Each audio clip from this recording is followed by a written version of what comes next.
Hey, football games are back in EverBank Stadium this year. I'm so excited. Everyone else is so excited. But you know what? It's not EverBank. It's Trevor Bank. Trevor Bank, yeah. Do you like it? The nice play on words. You know, we saw the ad the other day. We thought maybe haircut. I thought it was going to maybe, be a haircut.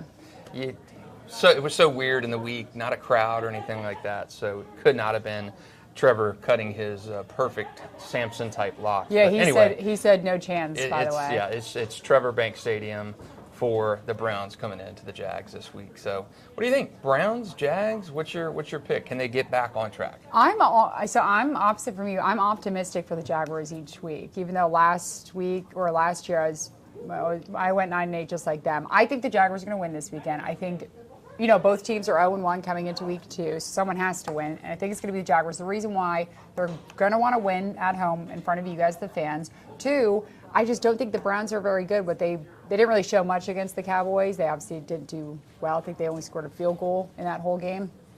And I don't think Deshaun Watson is playing that well. And how the Jaguars' defense played against the Dolphins, I think they can absolutely take advantage of him. Jaguars have had some injuries, though, pretty early on in the season. Pretty serious injuries. Tyson Campbell going on IR, the opposite hamstring that he had an issue with last year, but you got to be worrisome. Anytime you're a hamstring and you're talking about a receiver, defensive back, something like that, where it's just that start and stop and you rely on so much of that cutting motion, that's tough. And that hurt Tyson Campbell last year. He had a quad injury, had a hamstring injury. He just was not the same. Missed 6 games.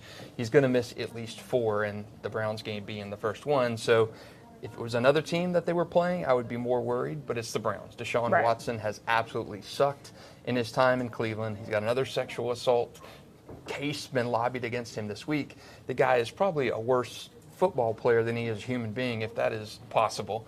So I just don't have a lot of faith in that. So I think it's good that Jacksonville is playing the Browns and Deshaun Watson, who you got to question what his future is even beyond this week. I mean, he could be in for another suspension. Who knows? So I think Jacksonville is getting a Cleveland team that's descending just at the right time. Yeah, you have to think that the off-the-field issues that he has is going to, venture on the field for him. There's a lot that he obviously is dealing with. So and he stunk even when he's been on the field, and he didn't have that hanging over his head. He's been bad. Yeah, well, you talked about Tyson Campbell. Darnell Savage is also going to be out this game. As he has an injury as well. So you're looking at Jarian Jones and probably Buster Brown back there. Jarian, obviously, rookie. The good thing that, Frank and I talked about Tula's show, which airs tonight at 11:20 here on News4JAGs, is, those guys got some playing reps against the Dolphins. You talked about this in your article after the Dolphins game, that they were moving in and subbing in a lot of the defensive players. So it's good that they had at least some production against the Dolphins, because now it's going to be their name called predominantly the whole game. I mean, Jarian was in on the first drive, and Jamal, who's out of town this week, he and I thought Jarian would be starting possibly in week 1. Obviously didn't happen, but Jarian was in there on the first drive of the game as a rookie, covering Tyreek Hill on a third down play on the first play of the game as a rookie. So that shows you that Ryan Nielsen and the defensive staff has a lot of faith in Jarian Jones. And I know when people look at the stats from last week, Dolphins had 400 yards to the offense. You're like, man, that's a lot. They played well enough to win that game last week. They had a 63-yard catch and run to Jalen Waddle. There was the 80-yarder to Tyreek Hill. That's a sizable amount just on those 2 plays. So Jacksonville's defense, yes, they lost the game last week. Yes, an 80-yard touchdown, but played good enough to win against the NFL's leading passer and Tyreek Hill last week. So I think an mentally ailing Deshaun Watson and physical issues plagued him last year as well. I think Jacksonville and Cleveland, I think, is right for just a blowout type win. Yeah, well, I think a lot of Jaguars fans hope the same way. Looking at the offense, though, I think the only worrisome that you have is Myles Garrett. Earlier this week when we talked to Press Taylor and Doug Peterson, they both said you have to maybe give a few extra weapons to try to stop him. But, I mean, when we look at the offensive line and what they showed last week, you can't really give any more effort to just protecting one guy, because then, they're not a very good unit. So it's like if you give too many people to Myles Garrett, the rest of the Browns defense is obviously going to probably get to Trevor. So that's going to be, interesting to watch. Yeah, I don't have a lot of faith in this Jaguars offense. I know it's early, 1 week, yes. They showed promise. Tank Bigsby ran well. Brian Thomas Jr., good game for a rookie. They did have some positives, but I think it all goes back to that offensive line, and a lot of things to me are smoke and mirrors. I mean, you brought back the same unit as last year, the exception of Miss Morse. The unit stunk last year. They were one of the lowest three in the league, the lowest 3 or 4 offensive lines in the league. You brought them all back with the exception of Miss Morse. What are you going to do to kind of create those mismatches and stuff? And the Browns beat the Jags last year behind Joe Flacco. Joe Flacco's like 90, 31-27 last year, and Trevor had a terrible game, 3 interceptions that game. So I do think Jacksonville wins this game. Could it be a blowout fashion? Maybe, but I do think it's probably going to be another low kind of back and forth game. The reason I like Jacksonville in this game is just Deshaun Watson, just such a mess. And I do think Jacksonville will build on the first half offense we saw last week. 'Cause the first half they did play well. And Trevor had that drive near the end of the first half where they got points. Cam Little had a big field goal at the end of the half. So I do think there are positives in place. I just wonder about the ceiling for this year's team because I just don't have a lot of faith in that offensive line. Yeah, I mean, right now we just got to look at week 2, and I think Jaguars are going to win it. Go look on News4JAGs.com under the sports tab. We give our predictions. I know I'm going to give the Jaguars a win for this one, so hopefully they do. But I think everything that you did say, I echo those same sentiments. And also, Nick Chubb is out right now, so you kind of eliminate that threat. Now you really only have the wide receivers, but they can only be as good as the quarterback. If so I think they have a lot of issues for the Browns, and I think that the Jaguars are just going to just destroy. Yeah, you've been over at Jags this week with Jamal the last couple of days with Jamal being out. Darnell Savage out for this game. Yeah. Injured, I believe, yesterday in practice, right? Sometime in practice, which stinks for them because, he just got here. He had one game, and he did pretty well against the Dolphins for the most part. So to lose him and Tyson Campbell back there is going to be, that's not great for the Jaguars, especially when you're going against guys like Jerry Jeudy, who's a really good wide receiver. Also, where did Jerry Jeudy go to college? Did I hear Roll Tide? Right. Where did Bryce Young go to college? So we're not talking about the Panthers. We call her Alabama Pontbriand. So, I do think Jacksonville this week is good. I think, to your point, Jerry Jeudy, yes, he's a guy you got to watch. Disappointed that Darnell Savage is not in this mix because you already lost Tyson Campbell, your number 1 cover corner. You're kind of running with a hodgepodge of rookies, and again, you're playing a lot of those rookies, younger players. Monteric Brown's going to play. Christian Braswell's going to play. Those guys, but you're taking out Tyson Campbell, who you just paid big time the offseason. Darnell Savage, your other guy, you paid. He was in a red non-contact jersey for much of the preseason after shoulder stuff. So you hate to see him. I mean, that's 2 big pieces, 2 starting pieces of your secondary. You already got Dewey out. It's gonna rest on a lot of these younger guys playing some of these bigger roles.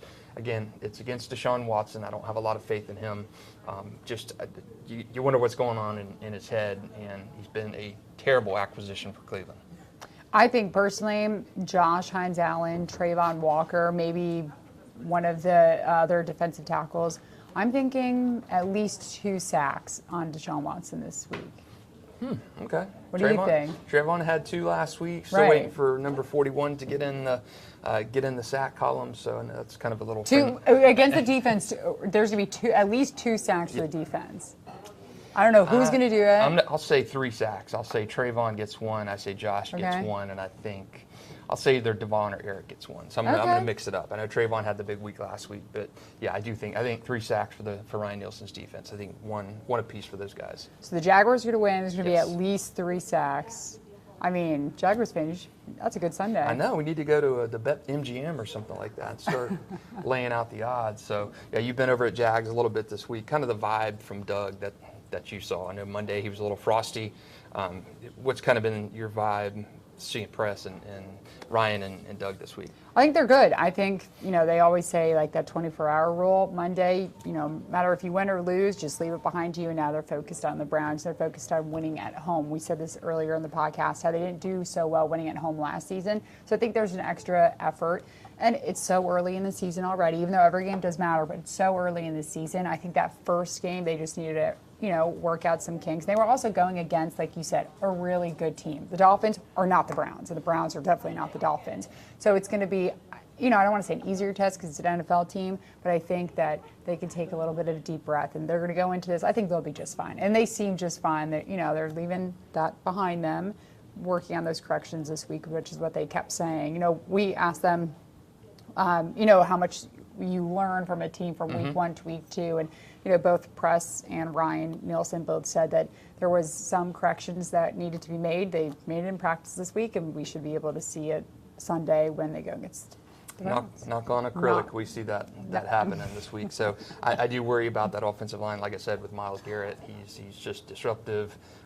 Trevor sacked 3 times last week on pretty crucial plays. I mean, the first play of the game, he was sacked by old man Calais, and then on the final drive, back-to-back sacks. So you've got to see better performances from the tackles. Cam and Anton last week were not good. I thought Mitch Morse added something to that line, but you've got to have all 5 of those guys playing well. And Myles Garrett caused problems last year. He's still one of probably the top 3 edge in the league. So you've got to put a body on him. And hopefully you see that what we saw in the first half last week kind of throughout the whole game. Yeah, kind of go on with that offensive production, because the second half the offense reminded me way too much of last year and so many Jaguars teams of the past, where it's just regress, get too conservative. You can't get 3rd and 1, can't get 4th and 1. You got to address those situations that you saw last week. And Ryan and Doug and Press have all said independently that these are correctable mistakes, these are miscommunications, these are issues that a guy's not calling out of coverage, you're missing a block. These are things that are correctable and fixable.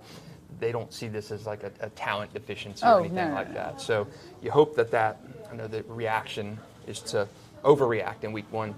I think there was some of that, but it is week 1. The Chiefs lost in week 1 last year to the Lions, win the Super Bowl. So I think if Jacksonville can correct some of those mistakes that we saw last week, I think they're going to win. I don't think it's going to be big. I think 24-20-ish, something like that. That's a close game. Yeah, close game. I don't think they're good enough yet to blow teams out, even bad teams out. Yeah, no, I agree with that, but I do think they'll win.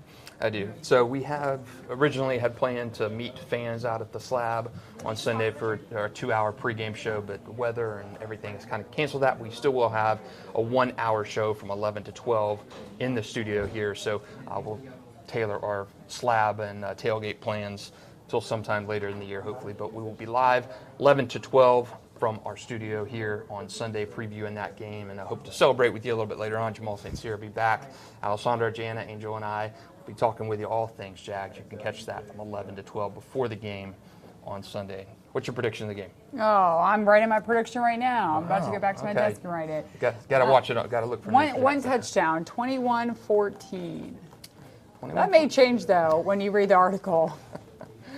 Oh, man. For Alessandra, Pontbriand, Justin, Barney, Jamal will be back with you next week when he gets back in town. But we're both picking the Jags wins. Jamal's picking the Jags win. Kyle's picking the Jags win. So all of us pretty convinced that the Jaguars wrap up their home debut with a win. Thanks for checking us out.